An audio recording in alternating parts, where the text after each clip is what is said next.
morning, everyone. Congratulations, graduates. Let's give them a big round of applause.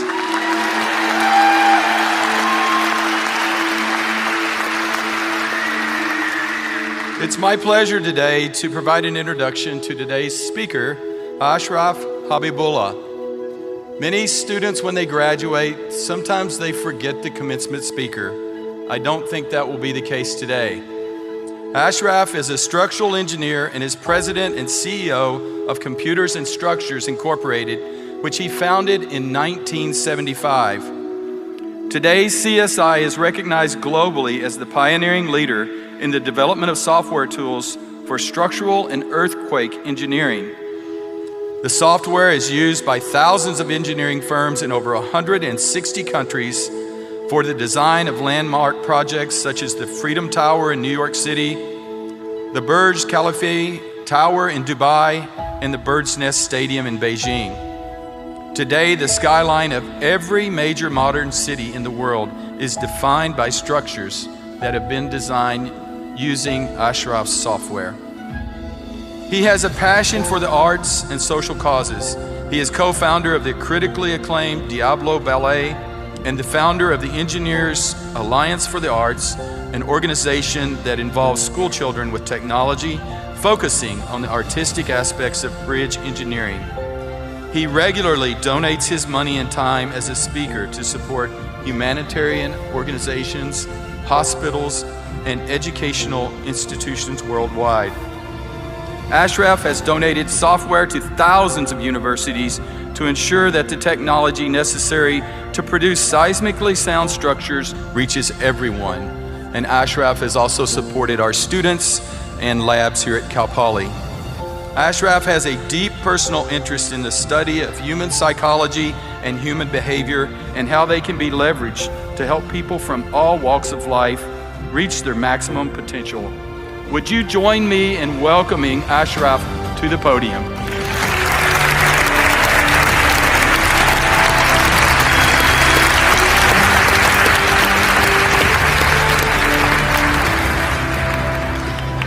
Well, thank you so much. I just didn't know I was that good.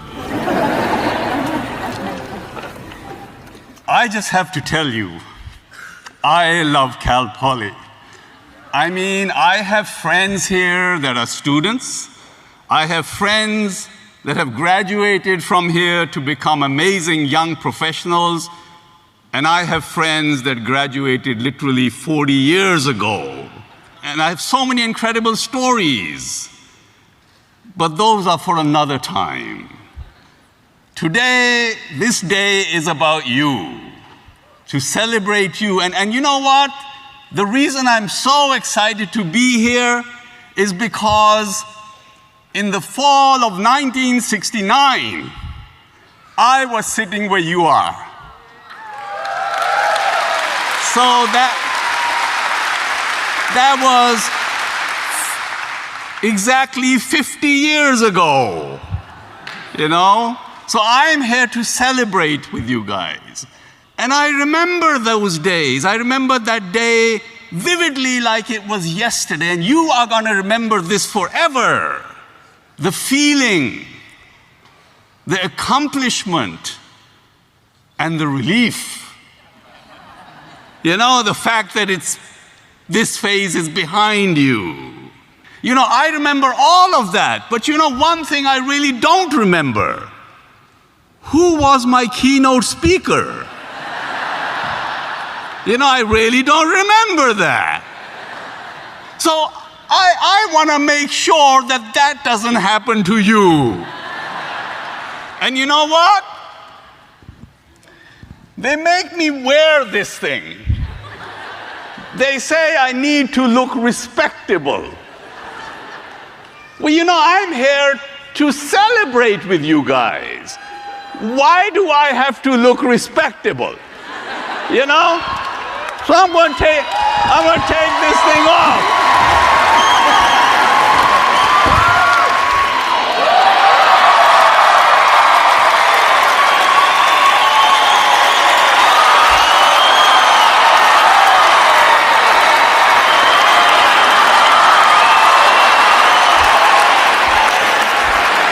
tell you a little bit about this jacket. You see, I think every keynote speaker needs to have a jacket like this. Because you know, when you come to a commencement and you wear a jacket like this, you can basically say anything you want to. Because nobody's listening. They focus on the jacket. And of course, you get invited everywhere, and they never forget you.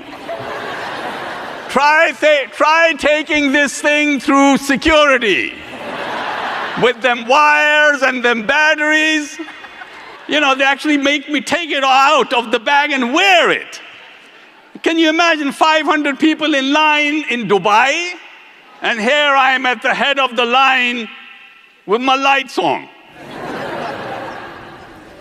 All kidding aside, you know, I came to America, this is also 50 years ago.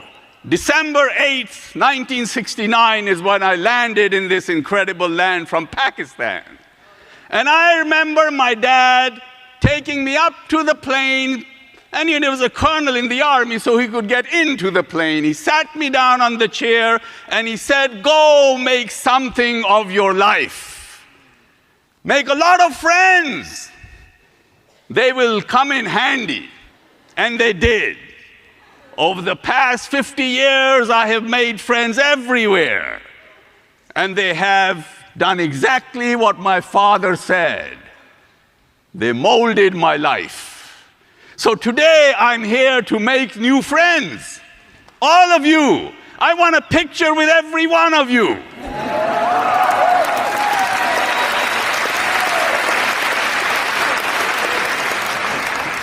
I was thinking, what should I really talk about? Then it occurred to me that students are usually broke. All 4 years they struggle for money. So I thought maybe that's a good topic, because I really want all of you to be rich.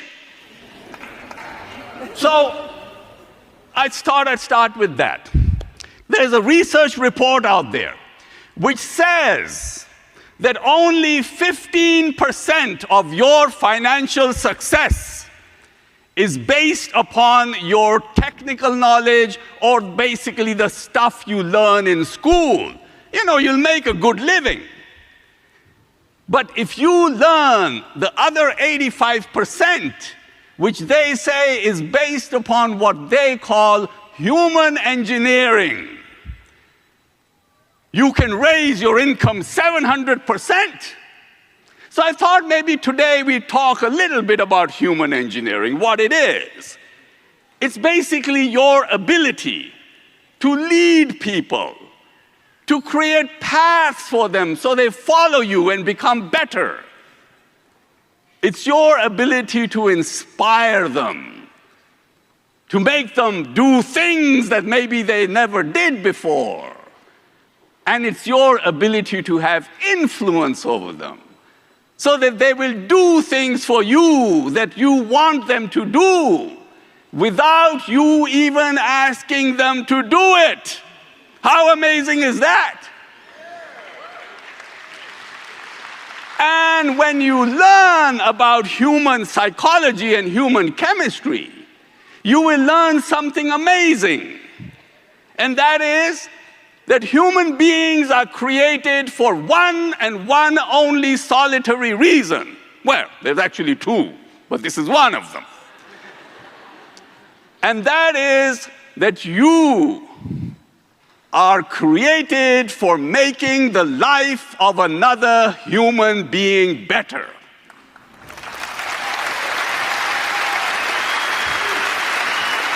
That's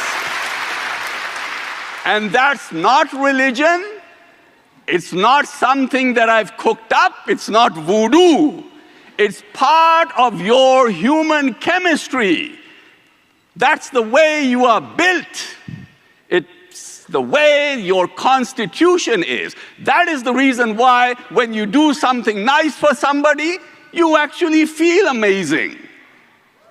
Nature has created a reward system when you do the things that nature wants you to do, it rewards you with an amazing feeling. Have you ever thought, why would anybody like you? I mean, has it ever occurred to you? I mean, why would you like me? Because of my lighted jacket? Or my Madonna hat? How about them Madonna boots? No. People like you for only one reason, and you learn this, and it's best that you learn it when you're young. It will serve you well. People like you for only one reason, and that one solitary reason is how they feel about themselves when they are in your presence. That's what makes them like you.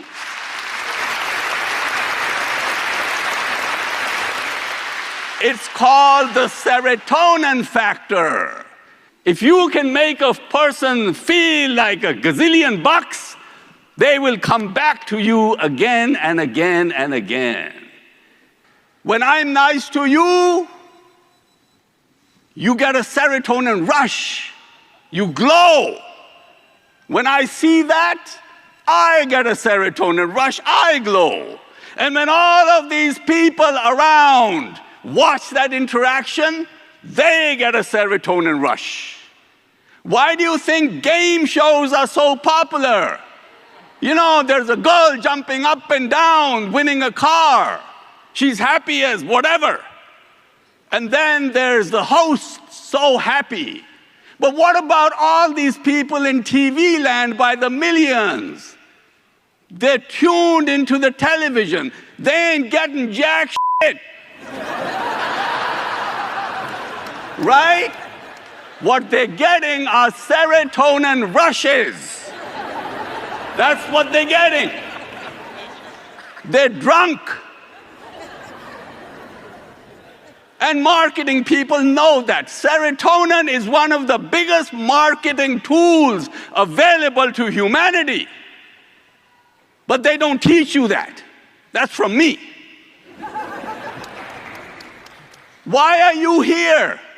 I mean, you know, you did your coursework. You paid the fees. Right? Why don't they just send you a PDF and say, hey, congratulations, bye-bye. You're here. You're spending all of you people, what are you doing here? You've come for your serotonin fix. You're a bunch of drug addicts. It's true. It's true. I mean, just wait till your graduate walks through here. You'll be so drunk with serotonin, you'll be in tears. You know, human beings are fundamentally created to have human relationships. That's why it feels good to hug somebody. That's why it feels good to come out here and look a person in the eyes. The human connection. It's an oxytocin effect. You know, I developed software for designing buildings and bridges to stand up in earthquakes. For some reason, wherever they speak Spanish, there are earthquakes. Now, maybe it's their amazing people that they are, their warmth, the fact that they know how to celebrate life, right? The love makes the earth quiver under their feet. I do a lot of seminars on our technology. They show up by the hundreds. Now, I don't speak Spanish, but what do? When I go there, this is how I start my seminar. Yo nunca pensé que pudiera querer con esta pasión que me quema la piel. Volar por tu cuerpo es el cielo tocar. Quiero contigo llegar una noche más. Oh!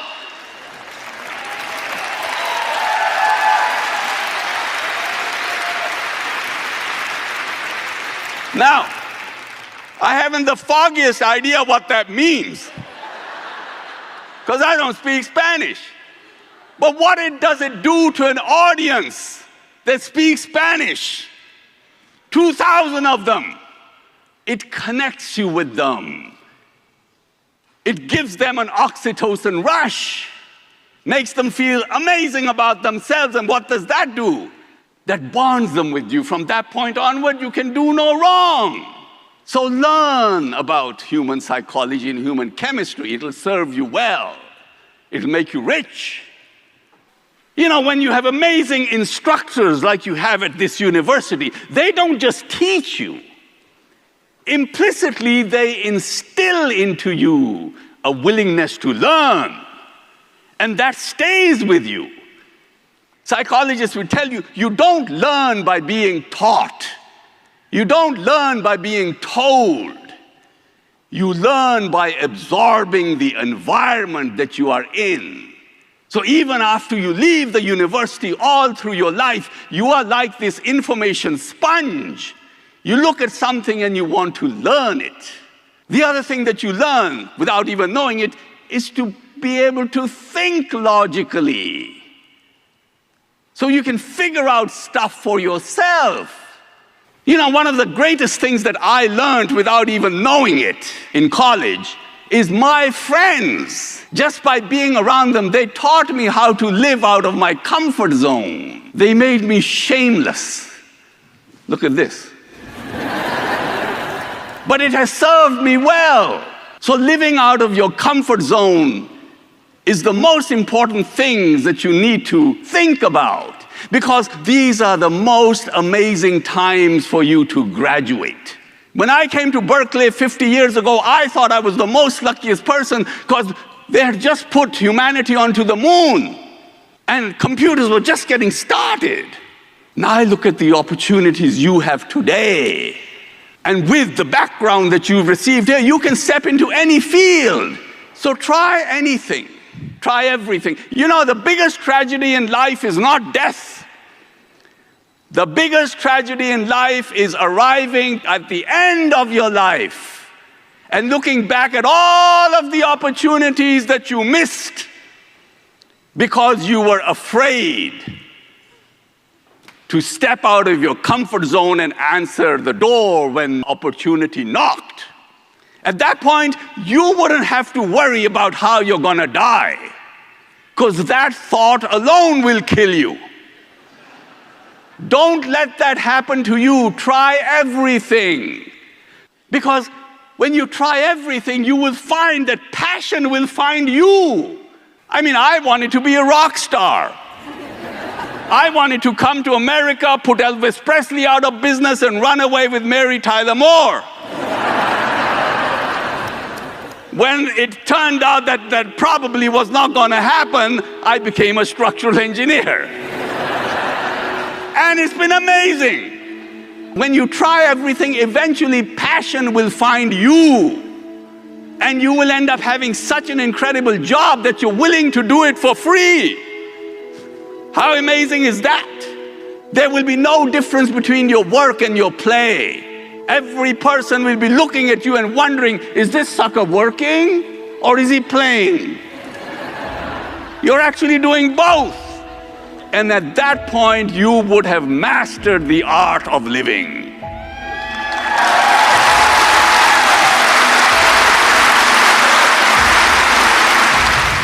You are the people that are the future of this country.